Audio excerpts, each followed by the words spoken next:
Welcome back to Around the Table with Stacy Smith as we're talking about the economy and investing. We're especially taking a look at what may happen in the next 4 months or so.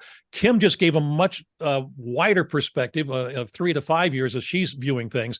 But I'm going to throw this one out, and it may go back to both Carrie and Michael's thoughts.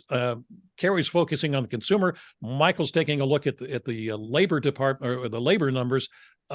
Which to me, the consumer spending and labor, whether you're hired or whether you have a job or not, makes a big difference. I will throw this one out.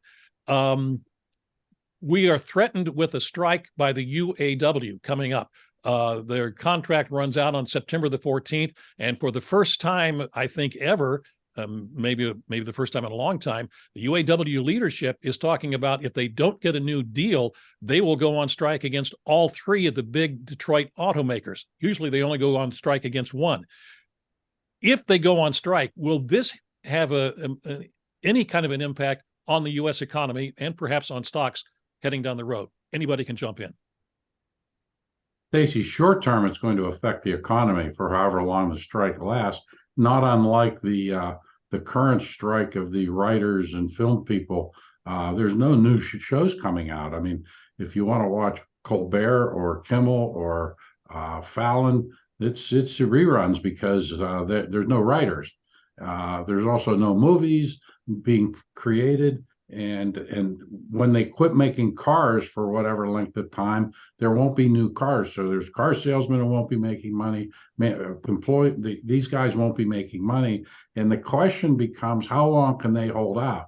In my mind, it's a shorter term problem that may be one of those things that cause the market to go down because emotion plays into the market. And when the market goes down, for all the investors that I know all of us work for, we're talking about longer term. We keep the cash that they need short term in cash. That's not investment capital. That's spending money. And so the markets just create opportunity for us when they go down. And maybe that'll create a great buying opportunity. Maybe that'll be the emotional trigger. Something will cause it to go down inexplicably, and you can't plan it. Maybe it'll be this strike. Maybe it won't.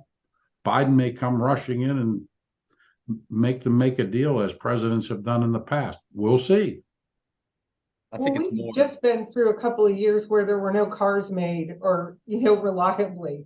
And, we made it through there, albeit with a lot of support from the government. It looks like the Biden administration has a lot of support for unions, and we'll see what he does. But I think we've had a test case in 2020 and 2021. Gary, I think you're both right. Michael, go ahead. Frank and Kim. Oh, sorry, Stacy. That I think it's just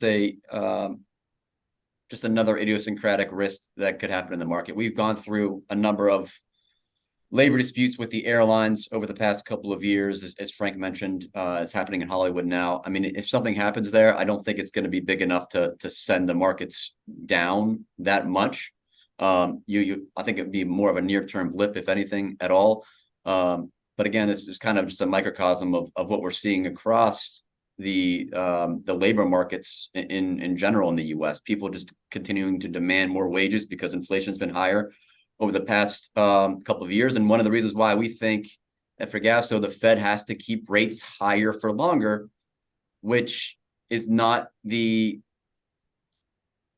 backdrop for an ensuing bull market in the stock market anytime soon, in our opinion. Gary. So it's an interesting question, because at the core of this question, they're looking for a 40% increase in pay. That's pretty significant. And even if you meet in the middle, it's still really significant.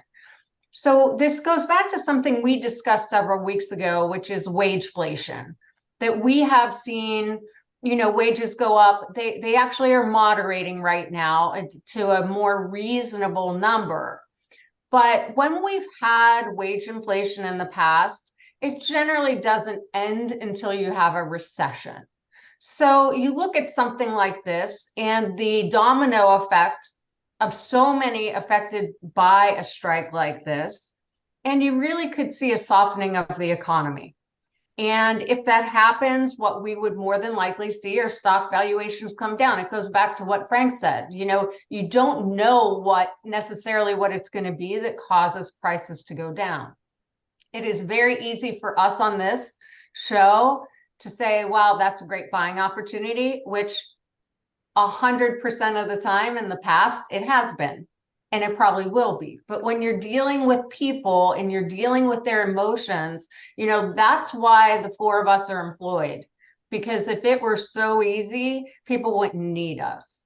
So it is important to stay connected to these types of issues, to try to work with our clients on managing mainly their cash flows, right? Money that's coming out. If someone needs money and the market's down, that's not a good place for us to be. If someone has money that they're looking to invest, investing it and, you know, seeing money go down out of the gate, for some people, that's a very emotional thing to see. So it's what we're talking about here with a strike of that magnitude. It's definitely something that we need to pay attention to as it relates to the trickle-down effect to other industries and the consumer. All right, we have to take a break. We'll be back in just a moment.